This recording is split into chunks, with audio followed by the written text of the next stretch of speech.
Hi guys, in this video, I'll show you how to quickly transfer photos from your iPhone to your MacBook using AirDrop.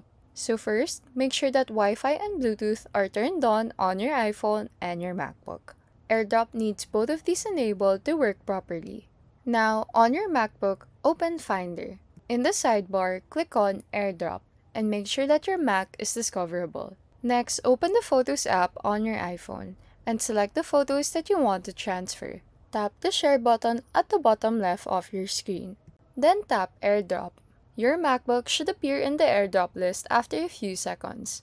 Tap on your MacBook's name to start transferring the photos. If prompted on your MacBook, click on Accept.